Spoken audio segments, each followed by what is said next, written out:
Ahanba maktada Salai Story Channel gi mahut sinjaduna Panthoi Mangang na mayambu taram na oksabaga loinana ikok no na khuirumjari. Ngasi su mayam gi damakta nungai raba wari macha ama puduna lakjare. Wari asigi mamingna Kaboklei gi Leinam. Wari asibu ibirakpana Nikash Takhel. Hauzik mayam gi mafamda wari asi khudol tamjari mayam punna taminarasi. Kabli nupi amagi khonjelna tengthana oina akiba khonphamda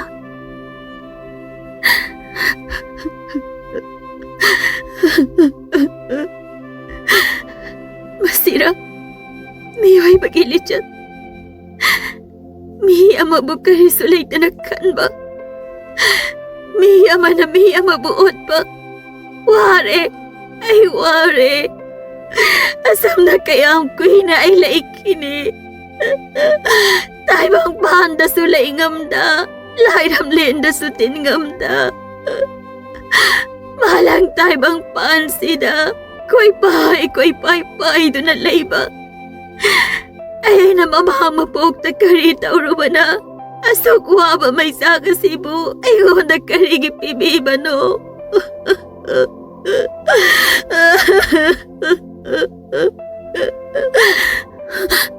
Yade, ay kapayade, ay tauna pabin upi oy da bayade, kumgani, ay nasoy na laman kumgani, karigi ay nakapkani, karigi ay nawagani, noke, ay noke, ay noke.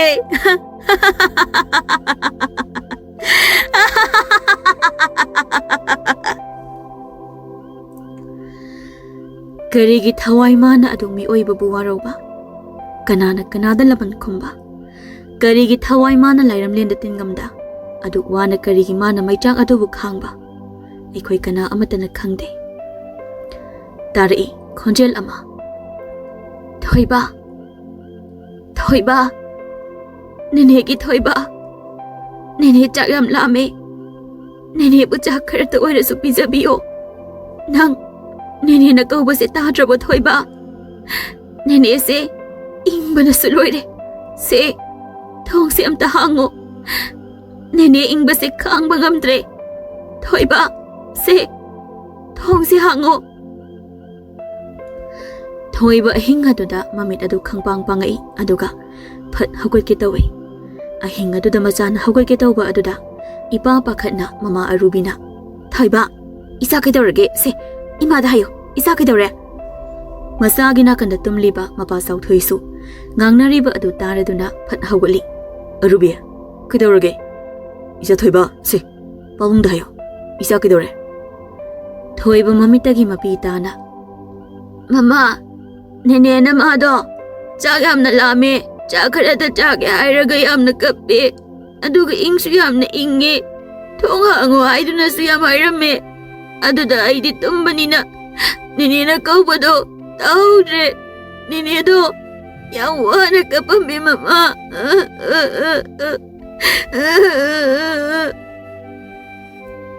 Arubi do pukningda wa kayan loli jinban landa masigi na pise kaya da to bangami bano yengo ba sira di kok lairam lenda ingna jingna leiba kaidoge habanida sira phawa ikhoida asuk yamna yetlaba sida hingaga thamamadi Kayagi mati ito no yengo ba?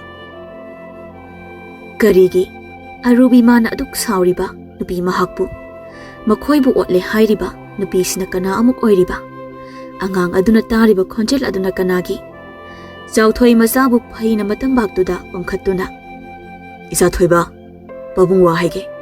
Ninedo, hayeng sa pijasiko. Ngasigidi tumtuosiko. Pabuga tumasi. Isa di maramukpani. Ninesu, tumba chalamani. Babu, nene do hayeng di chang mayam bijasi ko. Hoy, bijasi. Masabu mapabu mahang na themduna tumhankri. Masa tumkhrabada mama mapa anidu wata narai ahinga doda. Arubi, isa thoiba na sumna tor ibase. Phana kuire. Nang na maibada tana se habasu yaba ko bulite. Isa asina labak thikhrabadi.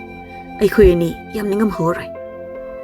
Kari tawbagi mahaiba mai bida yengdoino angang asigi mangda ubaduda ꯀꯤꯕꯒꯤ ꯁꯨꯝ ꯍꯥꯏꯖꯔꯤꯕ ꯑꯣꯏꯔꯝꯅꯤ ꯌꯥꯝ ꯀꯥ ꯍꯦꯟꯅꯁꯨ ꯈꯟꯖꯤꯟꯕꯤꯔꯨꯅꯨꯗ ꯃꯣꯏ ꯄꯥꯕꯨꯡ ꯑꯉꯥꯡꯁꯤꯅ ꯇꯧꯔꯛꯏꯕꯁꯦ ꯀꯨꯏꯔꯛꯂꯦꯅꯦ ꯃꯃꯥ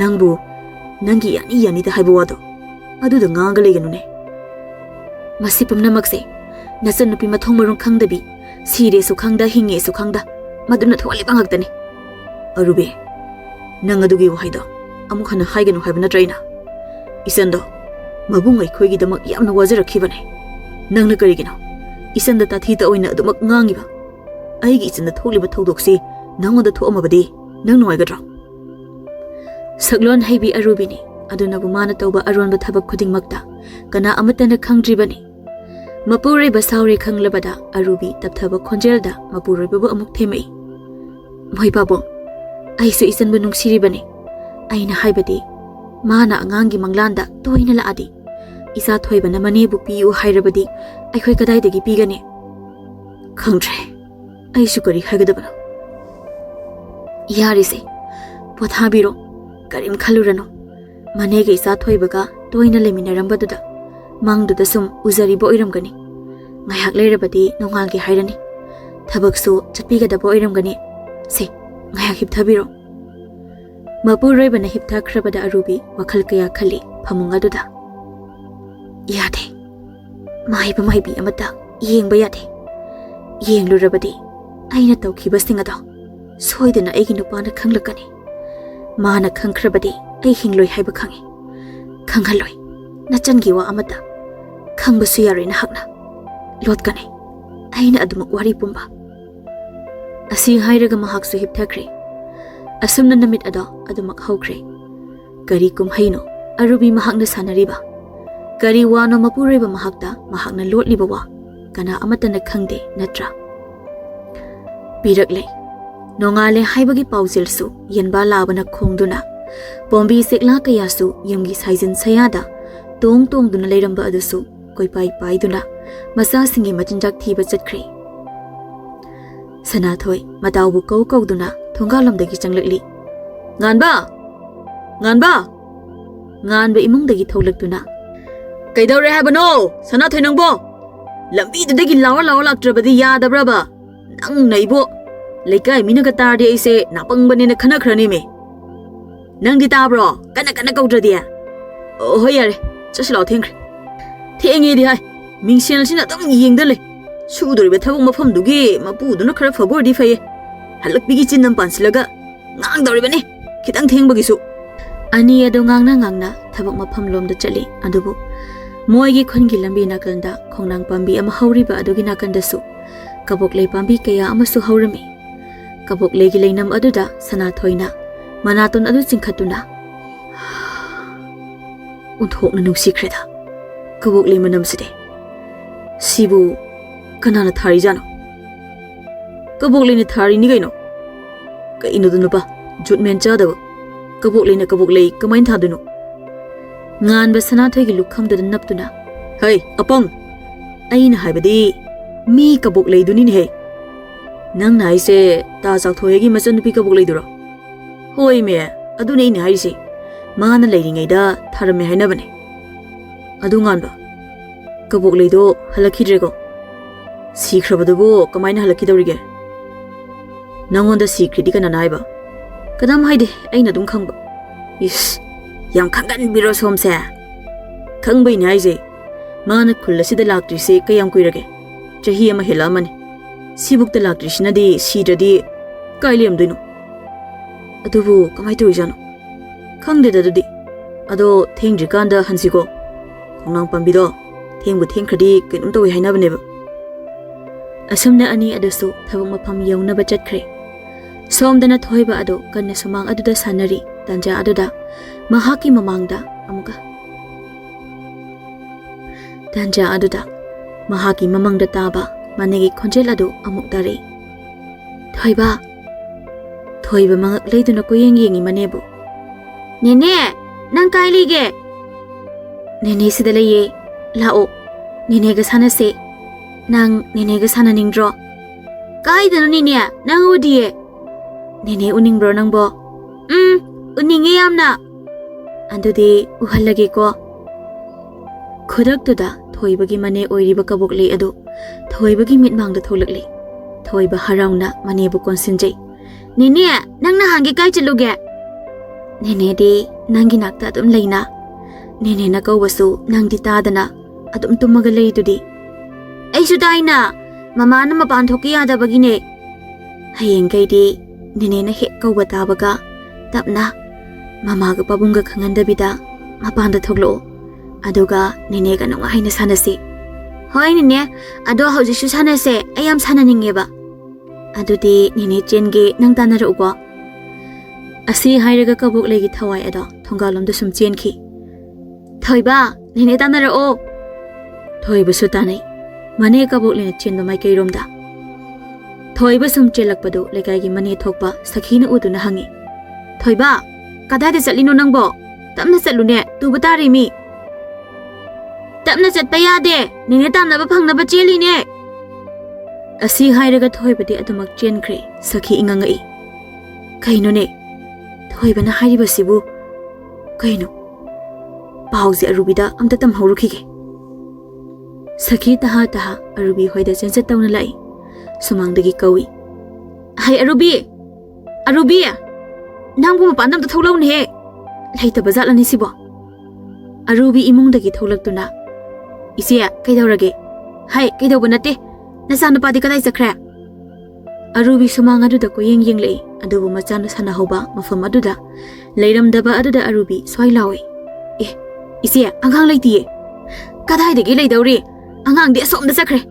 Aina kadai da no hangbadasu ninega sanabani haidana kumamine. Chaluko, angang do amta tanaruso. Karomda sakhige isia.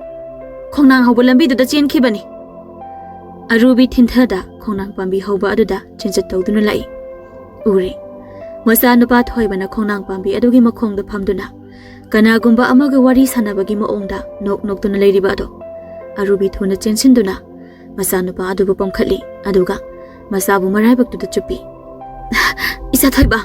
Kaigino mamada hairamdabi nangna mafam asida chatlide. Ha. Isa leiramdabada mama kayamai khambra. Nang mama nungsidrabo. Mama nang nungsiye ado aidi ninega sanaba chatpane. Ha. Nene di kadai sakraba. Angangdo khongnang makhong aduda khodom bithili adubu mani di leiramdre. Aya, mama, nene leiramdre. Haujikta aiga sanarambane. Nene do nanga sanabada wadana yumda chatlamani. Nangsu chatlasiko yumda hayeng amuk sananaba. Angangdo hoi haibagi matagum mangak nomi. Tancha aduda khongnang pambigi yet oida. Angawbu machuna leitengduna paliba Kaboklei pambi singdu koi hai. Manamsu hanadagi hena nuksirei Arubina. Karigino Kaboklei pambi singasina nuksisu sittana koi hai ribate. Manamsisu hanadagi hena nuksirei isina karigi. Mapamasida koina leiba chumde. Asi hairaga machabu mathanungda chetna konsinduna thuna mayumlomda chatki. Khongnang pambi marumdagi Kaboklei mahakti pirangga loinana mana chatkibadu yengduna lei. Macindagi su wahai khara phajinba ngamda thoki. Inama nangsi aidi imani khana yamna nungsijakhibane. Aduga inamadi aibu na chani khanba ngamda sel kharagidamak aibu yonthopiba. Nangsu nupini ko inama nupina nupigi awabadi khangdraga. Napana nupigi awabadi karamna khangani. Nahakna nangi aronba bullo sili. Adubu nangi asengba aronba lichatudi. Aina khanghangani laikai miyamda. Minung silai tabi sel da chopi nangi aina paratambigani. Asumna haukibana numidangi matam su yoksilakli Sanathoi amadi nganba anido khana thabak halai. Sanathoina aina haidraba karangana chasena hausdi phajjarmani loina mangrebase khongnang pamidun lalaga chani khanbada mapan thokchingi tawreba taningdiko aini hena talibjani nangdi haiba yadro aini haidi kaidi yaraktorige nangdi machan nupiga su koinaridune ado mapagadi koinadedana iga as tallida nganba horen tunglomdagi Sanathoi na kauradi aidi loire taningdiko nangni hena kigre tumina cholomta Kaboklei manam nambaga hairo mayo thoksiba Asomdasu kaboklei ado khongnanggi masa amada phamduna leiri karino ngasi sibo namu daibang mi oiba amata udaba asibo kai kai dabu chatna khrabano khangdeba isai dum saktokke ngai zari se aina pakhang singni haiba khangjau la one pakhang noibu ai tamnaragi ngasidi das kamdawi sa edana ai dongna khonjel phajaba leiponte ada nupa anila ene khangni laknagi banoi sana thoina ngadba Kaboklei manam name se adudi mai si okthok si ani adu mai okthokpa loiraduna khutka samnaduna lai sana thoina kiba phanabani haiduna wari sanaba hori ngadba buttu mangkhrzalo nang ubada haidi nangdi segrak manam do khara kalidana adun nangi manam duda ngaldana chalo ya shaida nangdi kem nusidana ha nangi na natona chobudo madu ubadane butchin gi deshi khonjel amana surkaina saglakli laknage khando na laknabani noibu aina ngairi base noibu ne pakhang sakhenba nungsiba sana thoina ita kai degi sei nu saglei sibo ima nacha sirani ngasi ima gi laman singam de haiduna nacha buaro ganu ko ima asi hairaga manaton ga thu chingkhali taning de khorino nang kanan halage ha nang nangang mucha sadana mini sei saga kapidubu kaigino banangna sei se butni but ore kedoroge ma sumai thopoi sei sakere jagoi sagere leijani akhoi ni su chafam thobu chala lore Kaboklei gi thawai aduna kaino moi anina khanari sina adoga naton khara chawbasina kapisina karige tamna phau tamna ji adoga kaptana ga tauri ida no e mi butche nang ko nang namai do kai jini ngasi ai bu kam ta ki je ko nang oina ki re nana to ni chau chau ge sugat ni kan tamin chalom ta Kaboklei gi thawai aduna hop akhang sakhen ba ani kauri se tadro sana thoi ngan bagi phuri to kan na paisile ida kaure mane Kaboklei gi khonjel ni kaure se ho mane ai Kaboklei ne sakta su da watabi Kaboklei do sana thoi o khongai kaptuna ida khume kamai tawduno ngan bana kai nu mi sana thoi kana silagi na kaptuna ga toidubo lami si sunga sidi sangi he nahan ge di tin gum ning bane Kaboklei gi thawai duna amu hairi ai uningdro noi ba ha uningdra ba sana thoina uningde but nang bu kamai na uningde no masi but singo ber kenum toine ngan bana uninge nang bu kai de lege korino ida but bu uninge nang ngobra ba ho ai bodi khongnanggi masa amada phammi sidi nupa ani do kirasuki na yengkhalai ure nupi amagi sabanda masam sangna thadaraga khongnanggi masa amada phammi ba do ani makto adu urubadagi ho ima haiduna chenakri Kaboklei na madu uraga pena noktuna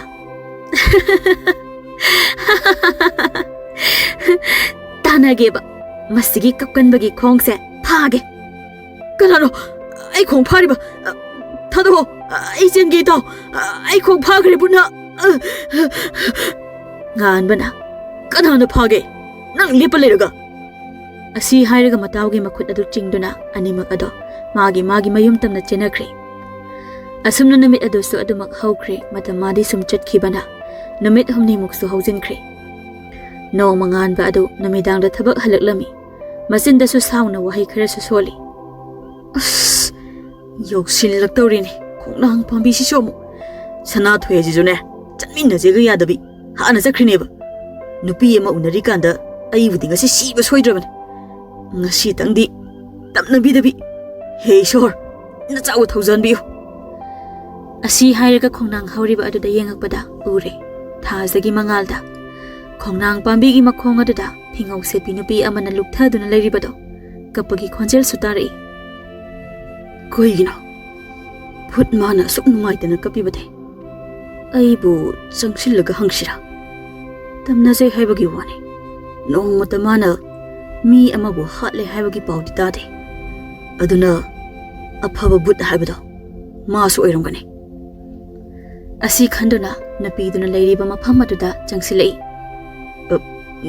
nangbu lairo natraga mira karigi adu nungai tana kapano karigi wahang adubu aingonda hangliba chatkro aigi nakta leigano ai matung manau noida su yetlaroi adudi nangla mafam sida leiriba buto mane noina kinariba buto aine adudi nang Kaboklei chame ai Kaboklei ne but noisu nungai taba kapohibra karino butsu taigong mi oibadagi onkhibane aduna kappa nokpa nungai taba awaba pumnamak khangi adu kaigino but ai uraga nangna chendabida aigi nakta laklaga aigi awaba bu hangliba khangde aisu karigino haiba aidi mi amana kapa ubada aini hena wai mi du busu aina thimningi ado nang but oirasu nangi awabu wari da kharada oirasu tam aingonda liyo awabu wari di lithokraga phai haibane nangi wahai singaduna aibu mi oibagi minungsi amuk phangbagum tawi ai nangi na ongsida tammoige haibangamtre taro lirage aigi wari pumba adubu nang aina liga doriba wari asi kanagumba mi oibada tamthokpigano ado wari lidrikanda nangi angauba phina khaliba saktamdo amukta haido aigi sakfam nangna urabadi aigi wari tada adumak nayum tamna cheloidra cheloi phare haidoklage khomliba phi ase wahai asiga loinana phi adu haidore nganba tu adu khyau sumkhi Kaboklei kairaba sakfam aduda chinbal su I khara sutai mamit phangi yauda madu ubada nganba mai adu nakal amada onthokduna mamit tagi takhiba pi adu taithoksei Kaboklei thawaina nangsu tukachaba phawbra aigi mai thongsi ubada akiba pokbra ai karim phawdi Kaboklei karigi nangbu tukuchadoino tukuchade liro nangi wari pumba ai taningbana leitadre ai su nangi awaba wari da saruk yazage ningsing batallaba wari se nangna amuk ningsing hale lirei haukraba Kaboklei wari adubu aiga tasauga yamna wana hauraki ima babana aiga ibunga thamlamduna lairam lenda chatkre madudagi tasauna afang bathabak suduna aiga tasauga leirakhi aisu tasaugi mateng kharata oirasu haiduna imana thambiramba phisa kolda phi saduna mateng pangki adubu tasausu matamgi matung inamabu pusilakhi aigi inamase puksel kharapi mana ibu machan makni haina khanba ngamde inamana macha yaurakpadagi hanadagi hena otpanai ba helakhi nongma isa nungai taduna hiptuna leiringai inama changsilaktuna ising haisilakhi pharamani haujikti yam tumninggodana kari haugalei inama ayak angkitang nungai tabagi ngayak leraka haugalake khanbagi ngaktang hipane ho ibe matat haibi nangi tato kadai dano matawrone he yingjaningdri ne tanbu tanlaba haksanga se yam narkhini chalo hingon da horiba kobi singa do ising chai su salo he ising si sai draba nathi bong do pizza je khango Wahai asi haiduna sahum naina thoki. Kaboklei adu thokriba manamada nungaita yengduna leijahawi. Jotliba phirol singdu amu hongdoktuna hakjang ngamdrabasu manamabu kibana. Mamang pukridagi honduna ising adubu chairi. Thabak tawjei haibagi wadani. Pukning di changba nate. Pukningda mama mapabu warongna sonjei. Ima, baba, na yam phatte. Aibu yang wahali kaigino. Na chadi yang wari ima. Na chagi awabasibu yengba ngamlibro.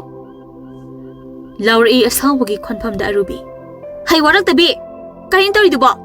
Kobi ising sayu hairaga nangdi kobi nesan ba sanaribo oire. Ngasaidagi. Inama, ai soigre. Kainom tawbaga soigre lankre. Napunsidubu soigre lankre tawraga leiragero. Soidanaba tawba kaidawge. Thabak ama tawbada asuk masu tadabasibu karino. Nang sinupinin he. Hai waina yumda palaga soigre lankre di yarin he bima. Nahak thakta ikhoise. Mina chingthoga gangna hangena singanune. Takpi tambigadaba nama napadasu leitrabanina. Hayeng wai aikhoida dani dagadaba. Ai ko ai khaluraga pang saude sauninge bai. Kobi ama hingnaba hotnabada kayang wage se khangdeba. Ai piente dai masamse amta phoige da he. Asi hairaga kobi churi aduda kaboklegi masam adu phoi. Inama ai lale se samse amta thadopi hoinama. Ai khangba ngamdreba. Matung madau soidanaba tawjarage nama se amta thadopi hoinama. Khangbra matung manau hek thabak tawbada machu tana taromdraba. Ai phatte haganu nak sajata yoi singje. Thoiba mama na ngasaidagi maneda phubado mahak uribani. Khamba changlubada mama na mabu hek phubado ningsinglaga mahak yengba natana upai leitabani. Mama changkhraba matungda mane tamna chilei mane bu churidagi chingkhatpi. Nene nang sokpro se ei hugatpige. Thoiba nene sokti. Nene kaisu. Nene nang yang ware ko. Ekhoi mama si am phatte ko. Hayeng wai ina chawraga ne mama se phudu ni phubagi. Thoiba mama da adum na haiba phatte. Nene kaisu wadi. Mama nang hak saubagi tawjari ne. Khange isu nene na kapido wabagi natro. Parise yamda chango. Nene ne kobi ising sai thoke. Talli kaisu aidi nene ngai ni. Se maramokpaneba. Horean nene ga sanaseba. Nene na haiba yadradi sanaroi ko. Adudi horen sanasiko nene. Hoine. Sanadoine. Adudi ai chalagi ko. Asi hairaga amok chenkre angang ado. Kaboklei ngamda ising adugu chaijarami. Kaboklei mabung leiragadi mana otpa khara phai adubu mabung na langphai chatkibana arubi mahakna kaboklei bu hena otpani. Naibani nupi mana nupi bu. Nungthal talakni kaboklei iruzage khanduna masaga ngamdabaga ising sahange khanduna chakhumda mai thagatuna leiri. Arubi paraprap changlei aduga mai thakta thangali ising yawa safu adu ta paiduna safu da yawriba ising adubu hekta kaboklegi makokta zoro launa hekta hei khangbra asu haiba ngang lawdaba sibu karino sa akhraba ka sida ising ga thangali neba iruzanaba ha natro haujiti saramani ne saramani banang hai kapsuna gano sai basanga se sasalo shelo nang ko nang ai khuta no mana traga no modine sibu soidrabani nang asuk tonbra ningol mapok mama mapana sabiramba yum asida ningol leiba yadabra chatnabira asiguma maongase lamdam asida matam mana sum chatpagi matung ina arubigi sathibagi changsu hengalagli nongma arubigi mamanabigi machanapani haiba ama kaboklei hoida laklami arubina ibungo khaba namadu boy khoida su khara wahayune khaba madinga saidagi kaboklei na makhoigi sumangi akoibada thariba kaboklei pambi singadugi nabi phaliba aduda yengduna leiribani arubina wa hairapaduda wakhal taraktuna hoi haijagi ma ado ima kaigumbam thangjagi ba hayune ima da koidane hekta adagi nupi sibu asiro aikhoigi isa nupi ni ado nangi sibu asinupi se pamiro hayune isa nabu pamadi hekta pithoke ni aido mabu yam pamjauraba isa nabu pamadi pithoksi mangaidana ado seldi khari yam batai he masak se su phajabani da ꯐꯖꯩꯌꯦ ꯏꯃꯥ ꯍꯩ ꯆꯥꯒ ꯊꯛꯈꯣ ꯑꯩ ꯂꯣꯟꯍꯜꯂꯛꯀꯦ ꯌꯥꯔꯅꯤꯗ ꯏꯃꯥ ꯁꯤꯗꯩꯗꯤ ꯇꯣꯏꯅ ꯂꯥꯛꯑꯗꯕꯅꯤꯅ ꯃꯊꯪꯗ ꯑꯣꯏꯅ ꯊꯛꯑꯒꯦ ꯐꯖꯅ ꯉꯁꯤꯒꯤꯗꯤ ꯏꯁꯤꯡ ꯑꯣꯏꯅ ꯈꯔ ꯊꯛꯑꯒꯦ ꯍꯣꯏ ꯍꯣꯏ ꯑꯩ ꯍꯥꯏꯒꯦ ꯍꯩ ꯀꯕꯣꯛꯂꯩ 이승 가라 부터올라 나봉세 이승 가라 탁기예 ꯍꯣꯏ ꯏꯅꯝꯃ ꯂꯥꯛꯑꯒꯦ ꯉꯥꯏꯍꯥꯛ ꯂꯩꯕꯒ ꯏꯁꯤꯡ ꯑꯗꯨ ꯄꯨꯊꯣꯛꯇꯨꯅ ꯈꯥꯕꯗ ꯈꯥꯕꯁꯨ ꯏꯁꯤꯡ ꯑꯗꯨꯕꯨ ꯂꯧꯗꯨꯅ ꯊꯛꯆꯤꯜꯂꯤ ꯈꯥꯕ ꯐꯝꯃꯝꯕꯗꯒꯤ ꯍꯧꯒꯠꯂꯛꯇꯨꯅ ꯑꯔꯨꯕꯤꯗ ꯑꯣꯟꯁꯤꯟꯗꯨꯅ ꯑꯗꯨꯗꯤ ꯏꯃꯥ ꯅꯆꯥꯁꯨ ꯑꯃꯨꯛ ꯆꯠꯂꯨꯈꯤꯒꯦ ꯃꯇꯝꯁꯤꯁꯨ ꯊꯦꯡꯖꯤꯜꯂꯛꯑꯦ ꯁꯦ ꯏꯃꯥ ꯌꯥꯝꯗꯤ ꯌꯥꯝꯗ꯭ꯔꯦ ꯁꯦꯜ ꯈꯔꯁꯦ ꯄꯥꯏꯕꯤꯍꯧꯔꯣ ꯏꯃꯨꯡꯗ ꯃꯇꯦꯡ ꯈꯔ ꯑꯣꯏꯅꯕ ꯍꯣꯏ ꯍꯣꯏ ꯌꯥꯝ ꯅꯨꯡꯉꯥꯏꯔꯦ ꯇꯣꯏꯅ ꯂꯥꯛꯎꯀꯣ ꯏꯕꯨꯡꯉꯣ ꯈꯥꯕ ꯍꯣꯏ ꯏꯃꯥ ꯂꯥꯛꯀꯦ ꯑꯔꯨꯕꯤ ꯀꯕꯣꯛꯂꯩꯗ ꯑꯣꯟꯁꯤꯟꯗꯨꯅ ꯍꯩ ꯌꯦꯡꯗꯅ ꯂꯩꯇ꯭ꯔꯁꯨ ꯏꯃꯨꯡ ꯃꯪꯒꯣꯜ ꯆꯥꯏꯔꯤꯁꯤꯡꯁꯦ ꯁꯠ ꯂꯣꯏꯁꯤꯜꯂꯨ ꯑꯗꯨꯒ ꯆꯥꯛꯀꯗꯣ ꯐꯖꯅ ꯊꯣꯡꯉꯝꯃꯨ ꯑꯁꯤ ꯍꯥꯏꯔꯒ ꯃꯥꯁꯨ ꯑꯗꯨꯃꯛ ꯊꯣꯡꯒꯥꯜꯂꯣꯝꯗ ꯊꯣꯛꯈ꯭ꯔꯦ ꯉꯥꯏꯍꯥꯛ ꯂꯩꯕꯒ ꯑꯔꯨꯕꯤ ꯆꯥꯛꯈꯨꯝꯂꯣꯝꯗ ꯆꯪꯂꯛꯏ ꯑꯉꯥꯡꯗꯤ ꯀꯗꯥꯏ ꯂꯩꯈ꯭ꯔꯦ ꯏꯅꯝꯃ ꯍꯣꯏꯒꯤ ꯀꯥꯗ ꯂꯩꯔꯝꯒꯅꯤꯌꯦ ꯉꯁꯥꯏꯗꯒꯤ ꯊꯣꯡꯕ ꯆꯥꯛꯇꯣ ꯂꯣꯏꯗ꯭ꯔꯤꯕꯅꯦꯕ ꯍꯧꯖꯤꯛ ꯐꯥꯎꯕ ꯏꯕꯦꯝꯃ ꯅꯪ ꯑꯃ ꯉꯥꯡꯐꯝ ꯆꯩꯐꯝꯗꯗ ꯂꯩꯕ ꯑꯣꯏꯅ ꯍꯦꯛ ꯇꯧꯔꯣꯗꯅ ꯂꯣꯏꯔꯕꯅꯤ ꯏꯅꯝꯃ ꯊꯤꯅꯕ ꯇꯧꯔꯛꯑꯒꯦ ꯍꯟꯗꯛꯃꯨꯛꯇꯤ ꯑꯔꯨꯕꯤ ꯈꯨꯝꯂꯝꯗ꯭ꯔꯦ ꯑꯗꯨꯃꯛ ꯆꯪꯈ꯭ꯔꯦ ꯃꯥꯒꯤ ꯀꯥꯗꯨꯗ ꯏꯅꯝꯃ ꯆꯥꯛ ꯊꯤꯔꯦ ꯆꯥꯔꯁꯤ ꯂꯥꯛꯑꯣ ꯑꯔꯨꯕꯤ ꯃꯆꯥꯒ ꯄꯨꯟꯅ ꯊꯣꯛꯂꯛꯇꯨꯅ ꯃꯥꯒꯤ ꯆꯥꯛꯂꯨꯛ ꯃꯄꯥꯗꯨꯗ ꯐꯝꯃꯤ ꯑꯗꯨꯒ ꯁꯧꯒ꯭ꯔꯤ ꯑꯗꯨ ꯖꯣ ꯂꯥꯎꯅ ꯍꯩꯊꯩ ꯆꯈꯣꯝ ꯑꯃ ꯍꯨꯞꯄꯒ ꯀꯩꯗꯧꯔꯤꯕ ꯁꯤꯗꯤ ꯊꯨꯝꯒ ꯑꯃꯠꯇ ꯍꯥꯞꯇ꯭ꯔꯤꯁꯤꯅ ꯀꯩꯗꯧꯔꯤꯕ 이놈아, 합디 하버네. 남다박이 어이름가니에. 아이 tum khara lorake. Hay ngay kho. Nang sa tabak mata hijrene. Natra. Kay daw bagi namoy daw riba. Ha? Mi tara mo ki thong bani sunate. Mi ani gi saruk phawa thong ba hitra bane banang. Ha? Injang se mang buyar. Mathagtagi. Si khraban namaga napaga duna thadarak banate selse. Wahay asiga loinana arubi. Makuna chak adugo lawraga. Kaboklei di injili. Ciao! Ciao! Nathibong si ciao ba? Amuk phat hawgaduna. Injang adu lokhatuna hijili. Khangbra! Masida thokna ba? Tawbu natraba nang. Asi hairaga machabu makhudang paiduna sahom naina makhoigi kada changki.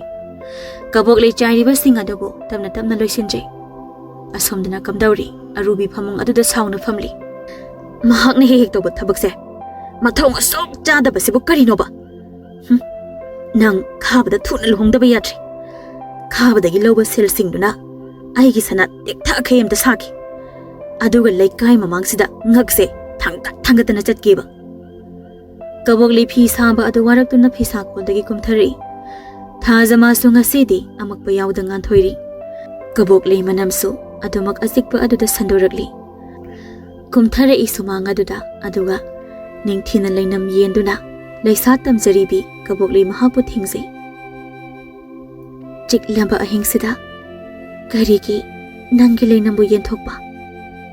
Pamubra taivang mi oibada nangi leinam namhanba. Hada ita kaboklei nangdi achikpada thabal maga unaduna malangbaga wari sana nungaina leiko. Nata oibi ehakti mafam khangdana adumak leikhagadra khangde. Wahare haibasu haingamda lonthokdabi pangdabi haibado oikrani mapok asimagidi. Asumna namit adusu hokre. Launam chawbi arang arakta ngauzabi arubiga. Nupida chopsaba khabaga wari sanakre. Phattaba anini kari waribu sariba. Kari lalongbu silakadawriba haifam khangde. Awawa pumba kokadra thokadawriba thodok asina natraga hena waba oigadawribra ai khangde. Ngasai makai thajam hakna ngana ihang hangna lehoba atia ado amuba lechina khanjan khiduna thajabusu maithiba piduna leikre. Numit asidani khabana yu ngauraga kaboklei gida lakhibado. Khaba thonga du thilli jinbalda sulon phairi. Ima kaboklei tongangdo ai laise udro noibo. Thonga dubu hangdore makha amuk tarai. Kaboklei ima leitro. Ima di tumkre hayeng oina lakbiro. Ima tumkhibana bu hena fareda. Ai changage hanbiro somsu. Laisabi leiba imongne mina lana launa khini. Ngaiko ai sinang na harga ina chatkadaba manbro. Ai kusine ꯑꯩꯅ ꯂꯩꯅꯤꯡꯕ ꯃꯇꯝ ꯐꯥꯎꯕ ꯂꯩꯒꯅꯤ ꯅꯪꯗꯤ ꯑꯩꯒꯤ ꯑꯣꯏꯔꯕꯒꯨꯝꯕꯅꯦ ꯀꯔꯤ ꯑꯁꯤ ꯍꯥꯏꯔꯒ ꯈꯨꯄꯥꯛ ꯑꯗꯨꯅ ꯀꯟꯅ ꯑꯃꯨꯛꯇꯪ ꯊꯥꯖꯤꯟꯈꯤ ꯈꯥꯕꯒꯤ ꯃꯃꯥꯏ ꯑꯗꯨꯗ ꯊꯨꯏ ꯇꯨꯀꯠꯆꯩ ꯅꯆꯤꯟꯗꯨꯅ ꯑꯗꯨꯒꯤ ꯋꯥꯗꯣ ꯑꯃꯨꯛ ꯍꯟꯅ ꯄꯜꯂꯛꯑꯕ ꯑꯩꯕꯨ ꯐꯠꯇꯦ ꯍꯥꯏꯒꯅꯨ ꯈꯥꯕ ꯃꯆꯤꯟ ꯑꯗꯨ ꯐꯩꯔꯞꯅ ꯅꯣꯛꯂꯗꯨꯅ ꯌꯥꯝ ꯀꯜꯂꯤꯅꯦ ꯐꯔꯦ ꯐꯔꯦ ꯅꯪꯅ ꯀꯟꯕꯗꯣ ꯀꯌꯥꯝ ꯀꯜꯂꯤ ꯌꯦꯡꯕ ꯇꯥꯔꯦꯗꯅ ꯍꯧꯖꯤꯛ ꯑꯁꯤ ꯍꯥꯏꯔꯒ ꯀꯕꯣꯛꯂꯩꯒꯤ ꯃꯈꯨꯠ ꯑꯗꯨ ꯄꯥꯏꯗꯨꯅ ꯆꯤꯡꯏ ꯊꯣꯡꯒꯥꯜꯂꯣꯝꯗ ꯊꯥꯗꯣꯛꯑꯣ ꯈꯨꯠꯁꯦ ꯊꯥꯗꯣꯛꯑꯣ ꯍꯥꯏꯕꯅꯦ ꯏꯅꯝꯃ ꯏꯅꯝꯃ ꯅꯆꯟꯕ ꯑꯝꯇ ꯈꯟꯕꯤꯌꯣ ꯊꯥꯗꯣꯛꯑꯣ ꯍꯥꯏꯕꯅꯦ ꯏꯅꯝꯃ ꯀꯕꯣꯛꯂꯩ ꯈꯥꯕꯒꯤ ꯃꯈꯨꯠ ꯑꯗꯨ ꯆꯤꯛꯇꯨꯅ ꯌꯨꯝꯂꯣꯝꯗ ꯑꯃꯨꯛ ꯆꯦꯟꯁꯤꯜꯂꯛꯇꯨꯅ ꯏꯃꯨꯡꯗ ꯆꯪꯒꯦ ꯇꯧꯕꯒ ꯊꯣꯡ ꯑꯗꯨ ꯂꯣꯟꯗꯨꯅ ꯂꯩꯔꯝꯃꯤ ꯃꯗꯨ ꯎꯕꯗ ꯀꯕꯣꯛꯂꯩ ꯑꯣ ꯈꯣꯡꯒꯩ ꯀꯞꯊꯣꯔꯛꯂꯦ ꯏꯅꯝꯃ ꯏꯅꯝꯃ ꯁꯦ ꯊꯣꯡꯁꯦ ꯍꯥꯡꯗꯣꯛꯑꯣ ꯑꯩ ꯌꯥꯝ ꯀꯤꯌꯦ ꯏꯅꯝꯃ ꯅꯆꯟꯕ ꯑꯝꯇ ꯅꯨꯡꯁꯤꯕꯤꯌꯣ ꯏꯅꯝꯃ ꯁꯦ ꯊꯣꯡꯁꯦ ꯑꯝꯇ ꯍꯥꯡꯗꯣꯛꯄꯤꯌꯣ ꯏꯅꯝꯃ 이놈아, 통쌤 당어! 카바, 통 만akta kaptuna layribi kaboklegi samlangadu hukatpi. Kaboklei 카바다 tin sisindu나. Tuy, tukase, napanoy gilicat, napibu karisalitan agkanba, lamdam ama simba haibase, napi yaudano ithoktabane. Nangi namaduda, nang natawriba asam natawraga, nang nungaygadro. 카바 kaboklegi masam adu lamdana khujaw aduna mamai adu thajali. ꯅꯪꯗꯤ ꯑꯩꯅ ꯂꯩꯕꯅꯦ ꯑꯗꯨꯅ ꯑꯩꯒꯤ ꯀꯨꯁꯤ ꯇꯧꯒꯅꯤ ꯅꯪꯕꯨ ꯍꯤꯡꯕ ꯍꯤꯡꯗꯕ ꯑꯩꯒꯤ ꯈꯨꯠꯇ ꯂꯩ ꯅꯪꯒꯤ ꯃꯃꯟꯗꯤ ꯉꯍꯥꯟꯅ ꯄꯤꯗꯅ ꯂꯣꯏꯈ꯭ꯔꯕꯅꯤ ꯑꯩꯒꯤ ꯄꯨꯟꯁꯤꯁꯤꯅ ꯂꯩꯔꯤꯕ ꯃꯈꯩ ꯅꯪꯅ ꯈꯜꯂꯤꯕ ꯋꯥꯈꯜꯗꯨꯗꯤ ꯑꯣꯏꯊꯣꯛꯂꯣꯏ ꯑꯁꯤ ꯍꯥꯏꯔꯒ ꯈꯥꯕꯕꯨ ꯏꯟꯊꯣꯛꯇꯨꯅ ꯆꯦꯟꯈꯤ ꯆꯦꯜꯂꯣ ꯅꯪꯅ ꯉꯝꯃꯕꯗꯤ ꯆꯦꯜꯂꯣ ꯑꯩꯅ ꯇꯥꯟꯅꯕ ꯐꯪꯉꯒ ꯅꯪ ꯑꯩꯒꯤ ꯑꯣꯏꯒꯦ ꯆꯦꯜꯂꯤ ꯑꯈꯥꯡ ꯀꯟꯅ ꯇꯨꯡ ꯌꯦꯡꯗꯨꯅ ꯀꯌꯥꯝ ꯀꯨꯏꯅ ꯑꯣꯏꯈꯤꯅꯤ ꯑꯈꯥꯡ ꯀꯟꯕꯤ ꯂꯩꯔꯥꯡ ꯇꯥꯔꯛꯂꯦ ꯅꯣꯡ ꯃꯍꯥꯛꯁꯨ ꯑꯈꯥꯛ ꯑꯔꯥꯎꯒ ꯂꯣꯏꯅꯅ ꯆꯦꯜꯂꯤ ꯅꯨꯄꯤ ꯃꯍꯥꯛꯁꯨ ꯑꯗꯨꯃꯛ ꯇꯥꯟꯅꯔꯤ ꯅꯨꯄꯥ ꯃꯍꯥꯛꯁꯨ ꯂꯩꯍꯤ ꯊꯟꯅ ꯊꯛꯅꯕ ꯁꯨꯝ ꯆꯦꯜꯂꯛꯄꯅ ꯈꯨꯜꯒꯤ ꯎꯃꯪ ꯑꯗꯨ ꯆꯪꯁꯤꯜꯂꯛꯂꯦ ꯅꯨꯄꯤ ꯑꯗꯨ ꯁꯣꯔ ꯊꯕꯦꯠ ꯊꯕꯦꯠ ꯍꯣꯟꯗꯨꯅ ꯎꯖꯥꯎ ꯑꯃꯒꯤ ꯃꯈꯣꯡꯗ ꯂꯣꯠꯆꯔꯤ ꯑꯗꯨꯕꯨ ꯇꯨꯡꯂꯣꯝꯗꯒꯤ ꯅꯨꯄꯥ ꯃꯍꯥꯛꯅ ꯆꯦꯜꯂꯨꯗꯅ ꯋꯥꯔꯕ ꯃꯤꯐꯠꯇ ꯅꯪꯅ ꯑꯩꯒꯤ ꯍꯛꯆꯥꯡꯕꯨ ꯅꯝꯗꯨꯅ ꯃꯨꯟꯗꯨꯅ ꯁꯦꯠꯇꯨꯅ ꯂꯧꯔꯕꯁꯨ ꯑꯩꯅ ꯅꯪꯕꯨꯁꯨ ꯂꯃꯟ ꯈꯨꯝꯒꯅꯤ ꯀꯔꯤ ꯑꯁꯤ ꯍꯥꯏꯔꯒ ꯈꯥꯛꯅ ꯅꯣꯛꯇꯨꯅ ꯀꯕꯣꯛꯂꯩꯒꯤ ꯃꯁꯥ ꯊꯦꯡꯂꯛꯏ ꯁꯥ ꯊꯦꯡꯂꯛꯀꯅꯣ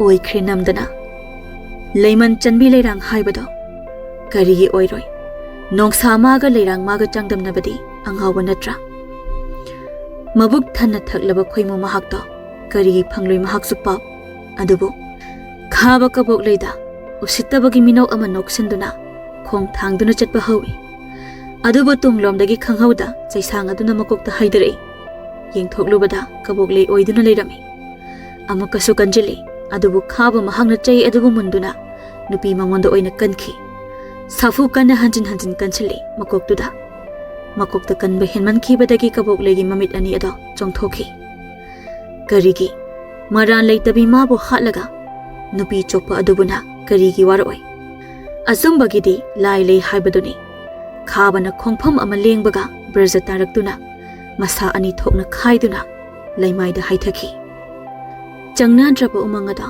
ꯉꯁꯤꯗꯤ ꯏ ꯑꯣꯏꯅ ꯆꯦꯜꯂꯔꯦ ꯀꯕꯣꯛꯂꯩ ꯋꯥꯔꯤ ꯑꯗꯨ ꯂꯤꯕ ꯂꯣꯏꯔꯛꯄꯗ ꯍꯤꯛ ꯂꯥꯎꯅ ꯀꯞꯈ꯭ꯔꯦ ꯇꯥꯔꯤꯕ ꯉꯥꯟꯕ ꯃꯍꯥꯛꯁꯨ ꯅꯨꯄꯥ ꯑꯣꯏꯖꯔꯕꯁꯨ ꯀꯞꯂꯦ ꯍꯥꯏꯔꯛꯏ ꯈꯣꯟꯐꯝ ꯅꯤꯛꯅ ꯀꯕꯣꯛꯂꯩ ꯅꯪꯁꯦ ꯑꯣꯟꯊꯣꯛꯅ ꯅꯔꯥꯏꯕꯛ ꯊꯤꯀꯣ ꯅꯨꯡꯁꯤꯕ ꯀꯔꯤꯅꯣ ꯈꯪꯖꯗ꯭ꯔꯤꯕꯤ ꯅꯍꯥꯛꯄꯨ ꯂꯃꯥꯏ ꯊꯛꯇ ꯀꯦꯂꯕꯤ ꯂꯩꯔꯥꯡ ꯑꯣꯏꯍꯟꯕ ꯅꯨꯄꯥ ꯍꯥꯏꯕꯁꯦ ꯌꯥꯝ ꯐꯠꯇꯕ꯭ꯔꯥ ꯅꯪꯅ ꯋꯥꯔꯝꯒꯗꯕ ꯆꯩꯅꯥꯗꯣ ꯑꯩ ꯈꯪꯉꯦ ꯅꯨꯄꯥ ꯑꯃꯅ ꯇꯧꯔꯒ ꯅꯨꯄꯥ ꯂꯣꯏꯅ ꯐꯠꯂꯝꯃꯣꯏ ꯍꯥꯏꯕ ꯂꯩꯇꯦ ꯑꯗꯣ ꯅꯪꯗꯤ ꯅꯪꯒꯤ ꯅꯨꯄꯤꯕꯨ ꯅꯨꯡꯁꯤꯅ ꯅꯨꯡꯉꯥꯏꯅ ꯊꯝꯃꯨꯀꯣ ꯐꯔꯦ ꯆꯠꯂꯨ ꯂꯥꯛꯑꯣ ꯀꯔꯤꯁꯨ ꯂꯩꯇꯕꯤ ꯑꯩꯒꯤ ꯋꯥꯔꯤ ꯇꯥꯕꯗ ꯃꯇꯝꯁꯦ ꯌꯧꯈ꯭ꯔꯦ ꯏꯃꯨꯡꯒꯤ ꯃꯤꯁꯤꯡꯅ ꯄꯥꯈꯠꯅꯕ ꯇꯥꯔꯦ ꯀꯕꯣꯛꯂꯩ ꯅꯪ ꯂꯥꯏꯔꯝꯂꯦꯟꯗꯁꯨ ꯆꯪꯕ ꯌꯥꯗ꯭ꯔꯕ꯭ꯔꯥ ꯌꯥꯗ꯭ꯔꯦ ꯑꯩꯒꯤ ꯃꯊꯧ ꯃꯉꯝ ꯐꯖꯅ ꯄꯥꯡꯊꯣꯛꯄꯤꯗꯕꯅ ꯑꯗꯣ ꯍꯌꯦꯡꯗꯒꯤꯗꯤ ꯑꯩ ꯆꯠꯈ꯭ꯔꯅꯤ ꯑꯗꯣ ꯈꯣꯡꯅꯥꯡ ꯄꯥꯝꯕꯤ ꯑꯁꯤꯒꯤ ꯌꯦꯠ ꯑꯣꯏꯗ ꯍꯧꯔꯤꯕ ꯀꯕꯣꯛꯂꯩ ꯄꯥꯝꯕꯤꯁꯤꯡ ꯑꯁꯦ ꯌꯥꯟꯊꯠꯄꯤꯒꯅꯨ ꯌꯥꯟꯊꯠꯂꯨꯏ ꯑꯗꯣ ꯑꯩ ꯆꯠꯂꯨꯈꯤꯒꯦ ꯅꯪ ꯂꯥꯏꯔꯝꯂꯦꯟꯗ ꯅꯨꯡꯉꯥꯏꯅ ꯂꯩꯌꯨꯀꯣ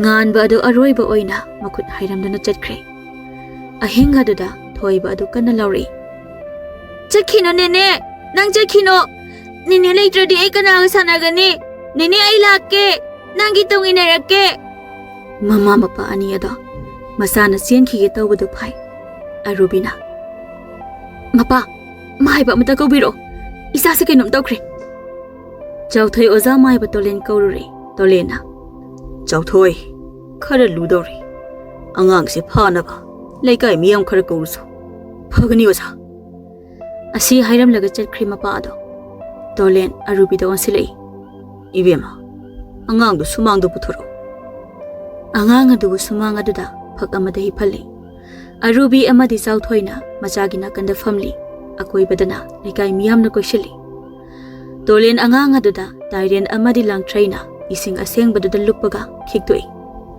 ꯑꯉꯥꯡ ꯑꯗꯨ ꯊꯦꯛꯇꯣꯛꯄ ꯇꯧꯔꯛꯏ ꯂꯩꯀꯥꯏ ꯃꯤꯁꯤꯡꯗꯨ ꯆꯦꯟꯁꯤꯜꯂꯛꯇꯨꯅ ꯑꯉꯥꯡ ꯑꯗꯨꯕꯨ ꯐꯥꯏ ꯍꯦ ꯊꯋꯥꯏ ꯅꯪꯒꯤ ꯑꯄꯥꯝꯕ ꯑꯃ ꯍꯥꯏꯌꯨ ꯑꯉꯥꯡ ꯑꯁꯤ ꯄꯨꯕ ꯌꯥꯔꯣꯏ ꯍꯥꯏꯒꯦ ꯑꯩꯒꯤ ꯑꯄꯥꯝꯕ ꯍꯥꯏꯒꯦ ꯑꯩ ꯀꯕꯣꯛꯂꯩꯅꯦ ꯃꯤꯌꯥꯝꯁꯤꯡ ꯑꯗꯨ ꯀꯕꯣꯛꯂꯩ ꯄꯜꯂꯛꯄꯗ ꯏꯉꯪꯉꯛꯏ ꯑꯩꯕꯨ ꯀꯅꯥꯅ ꯀꯔꯝꯅ ꯍꯥꯠꯈꯤ ꯍꯥꯏꯕꯗꯣ ꯂꯩꯀꯥꯏ ꯃꯤꯌꯥꯝ ꯈꯪꯍꯜꯂꯨ ꯅꯠꯇ꯭ꯔꯕꯗꯤ ꯑꯉꯥꯡ ꯑꯁꯤ ꯄꯨꯒꯅꯤ ꯀꯅꯥꯗ ꯍꯪꯒꯅꯤ ꯏꯅꯝꯃꯗ ꯍꯪꯉꯣ ꯏꯅꯝꯃꯗ ꯏꯕꯦꯝꯃ ꯀꯕꯣꯛꯂꯩꯅ ꯍꯥꯏꯔꯤꯕ ꯋꯥꯐꯝ ꯑꯁꯤꯕꯨ ꯃꯥꯅꯦ ꯏꯁꯟ ꯀꯕꯣꯛꯂꯩꯕꯨ ꯑꯩꯅ ꯈꯥꯕꯗꯒꯤ ꯁꯦꯜ ꯂꯧꯗꯨꯅ ꯍꯥꯠꯍꯟꯈꯤꯕꯅꯤ ꯂꯩꯀꯥꯏ ꯃꯤꯌꯥꯝꯅ ꯑꯩꯕꯨ ꯑꯃꯨꯛꯇ ꯉꯥꯛꯄꯤꯌꯨ ꯀꯔꯤ ꯅꯪꯃꯛꯅ ꯑꯩꯒꯤ ꯏꯆꯟꯕꯨ ꯍꯥꯏꯔꯒ ꯈꯨꯄꯥꯛꯅ ꯊꯥꯖꯤꯟꯈꯤ ꯉꯥꯏꯈꯣ ꯂꯥꯏꯒꯤ ꯊꯕꯛꯁꯤ ꯑꯃꯨꯛꯇ ꯍꯥꯟꯅ ꯂꯣꯏꯁꯤꯟꯈꯤꯁꯤ ꯑꯗꯨꯒ ꯀꯣꯟꯅ ꯇꯞꯅ ꯈꯟꯅꯁꯤꯀꯣ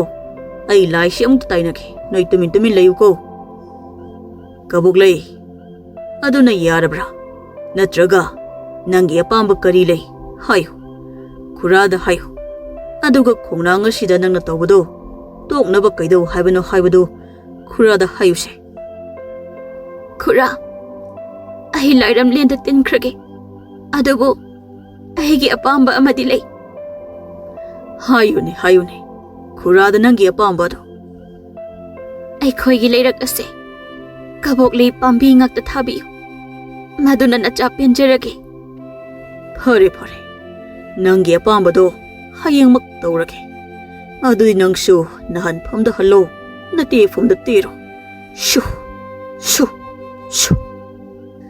ꯂꯩꯀꯥꯏ ꯃꯤꯌꯥꯝꯅ ꯅꯨꯃꯤꯠ ꯑꯗꯨꯃꯛꯇꯗ ꯑꯔꯨꯕꯤꯕꯨ ꯐꯨꯗꯨꯅ ꯈꯨꯜ ꯑꯗꯨꯗꯒꯤ ꯇꯥꯟꯊꯣꯛꯈ꯭ꯔꯦ ꯑꯗꯨꯒ ꯈꯨꯜꯒꯤ ꯅꯥꯛ ꯌꯦꯠꯇ ꯀꯕꯣꯛꯂꯩ ꯊꯥꯕꯒꯤ ꯋꯥꯐꯝꯁꯨ ꯌꯥꯅꯈ꯭ꯔꯦ ꯑꯋꯥꯕꯇꯅ ꯁꯔꯨꯛ ꯑꯣꯏꯖꯔꯕꯤ ꯀꯕꯣꯛꯂꯩꯗꯣ ꯉꯁꯤꯗꯤ ꯃꯃꯥ ꯃꯄꯥꯒꯤ ꯃꯇꯨꯡ ꯏꯟꯅꯗꯨꯅ ꯂꯥꯏꯔꯝꯂꯦꯟꯗ ꯆꯠꯈ꯭ꯔꯦ ꯊꯣꯟꯈ꯭ꯔꯦ ꯈꯨꯜ ꯑꯗꯨꯕꯨꯁꯨ ꯀꯕꯣꯛꯂꯩ ꯈꯨꯜ ꯍꯥꯏꯅ ꯈꯨꯜ ꯑꯗꯨꯕꯨꯁꯨ ꯅꯨꯡꯁꯤꯕ ꯀꯕꯣꯛꯂꯩꯒꯤ ꯂꯩꯅꯝꯇꯅ ꯆꯥꯏꯊꯣꯛꯈ꯭ꯔꯦ ꯅꯨꯡꯁꯤ ꯀꯕꯣꯛꯂꯩꯒꯤ ꯂꯩꯅꯝ